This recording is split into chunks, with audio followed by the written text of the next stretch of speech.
스테로이드, 호르몬제 과다 복용 환자 치유 사례. 철분제를 1년에 140개를 맞고도 아무런 문제 없이 회복되어서 자기 이름 밝히고 치유 사례를 발표해도 된다고 한 사람이 있습니다. 병원에서 죽는다고 사형 선고를 내렸는데 1년에 140개의 철분제 주사를 맞고도 부작용 없이 회복이 되어서 지금 직장에 취직을 했습니다. 내가 이 얘기를 해주는 이유는 여러분들이 철분제에 대해서 그렇게 두려움을 갖지 말라는 겁니다. 이 환자 치유 사례를 소개하면 환자 본인은 약사고 남편은 의사인데 그 환자는 어렸을 때부터 백선원 반증이 있어서 스테로이드하고 호르몬제를 과다 복용을 했답니다. 너무 오래 과다 복용을 하다 보니까 신장과 간이 나빠져서 피가 썩은 강산 혈질이 되어버린 겁니다.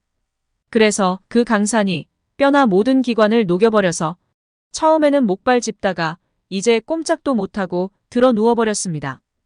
그런데 남편이 의사니까 모든 의사들이 진단을 내리는 것이 이거는 스테로이드하고 호르몬제를 장기간에 걸쳐서 과다하게 복용했기 때문에 이런 부작용이 왔다. 그런데 이 정도로 악화된 사람은 산 사람이 한 명도 없다. 그러니까 죽기 전에 통장 정리를 하라고 하는 겁니다. 나이가 52살밖에 안 먹었는데 참 안쓰러운 얘기죠. 지금 이 자리에 앉아있는 사람은 그 환자를 압니다. 그런데 환자 본인은 우리 심천사열 치료를 받고 싶어 하고 의사 남편이나 친구들은 못하게 하는 겁니다. 그래 갖고 치료를 하니 못하니 실랑이를 했습니다. 그래서 나중에는 내가 그런 소리를 했습니다. 그러면 너희들이 내가 치료를 해내면 어떻게 할래? 그런데 그 부작용이 왜 왔다고 했습니까? 스테로이드하고 호르몬제를 장기간 과다 복용해서 그 죽을 병이 왔다고 했습니다. 그런데 다시 치료하면 어떤 약을 쓰겠냐고 물으니까 스테로이드하고 호르몬제 양을 늘리는 방법밖에 없다는 겁니다. 그러면 더 빨리 죽으라는 얘기밖에 안 되지요. 지금 그렇게 치료하니까 빨리 죽는 겁니다. 그런데 의사들은 자기들이 안 해보니까 다른 방법이 있다는 걸 인정 안 하려고 합니다. 그러니까 환자 본인이 약사고 하니까 그 약이 어떤 약이라는 것을 아는데 그러면 쓸 수 있는 약이 뭐냐?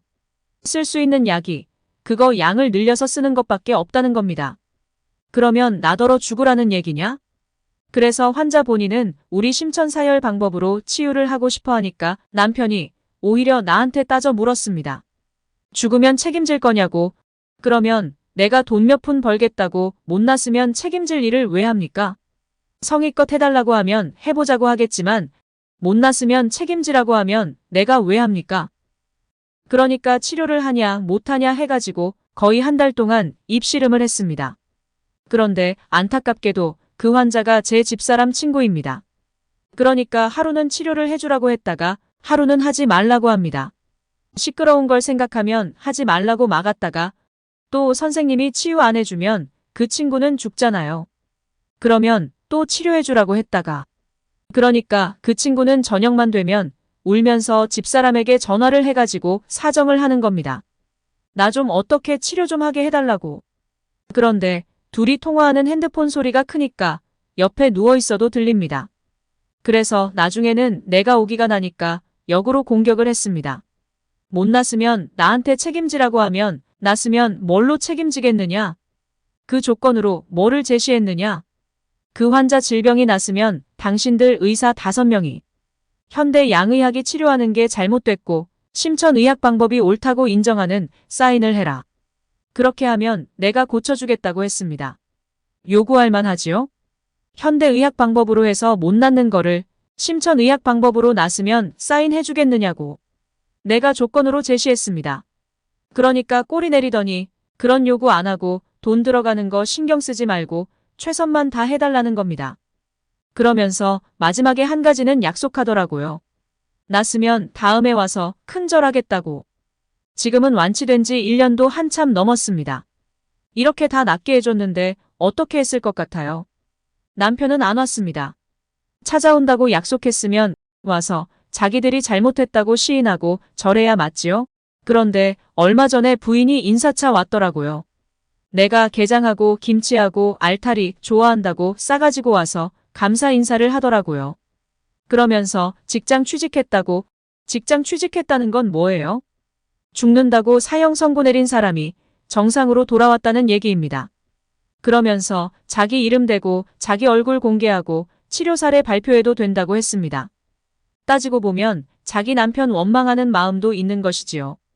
그런데 나한테 고맙다고 인사를 하는데 오히려 나는 내가 고맙다고 했습니다. 왜 내가 고맙다고 했느냐? 그쪽에서는 자기를 낫게 해줘서 고맙다고 인사를 하는데 나는 오히려 나를 믿어줘서 고맙다고 했습니다. 보통 그런 상황에서는 의사인 남편 말을 믿고 병원 말을 믿지 내 말을 믿기가 쉽지 않거든요. 그런데 그 환자 치유 중에 돌발 상황이 발생했습니다.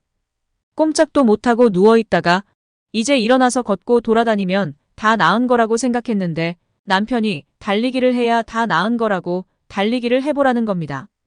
그러니까 환자가 내가 달린다고 하면서 앞으로 달리는 건 쉬우니까 뒤로 달리는 걸 보여준다고 뒷걸음질 쳐서 달리다가 도로하고 인도의 경계석에 탁 부딪혀서 넘어져가지고 대퇴골 골두가 부러져 버렸습니다. 다 낫게 해놨는데. 그래서 이거는 수술해야 된다고 수술을 했습니다. 그런데 의사에게서 한 가지 처방 받을 때마다 전화를 해서 내 승낙이 안 떨어지면 안 합니다. 그 정도로 믿어줬습니다. 수술하고 거기 어혈이 생기고 다시 통증 오는 거는 사열로서 얼마든지 고칠 수 있으니 그대로 하자고 했습니다. 결론은 완치가 됐고 치료 사례도 자기 이름으로 발표하라고 했습니다. 그만큼 우리 심천의학이 이치나 논리나 치유 효과 면에서 확실합니다. 이 사례는 심천박남희 선생님의 교육 영상에 소개된 사례입니다.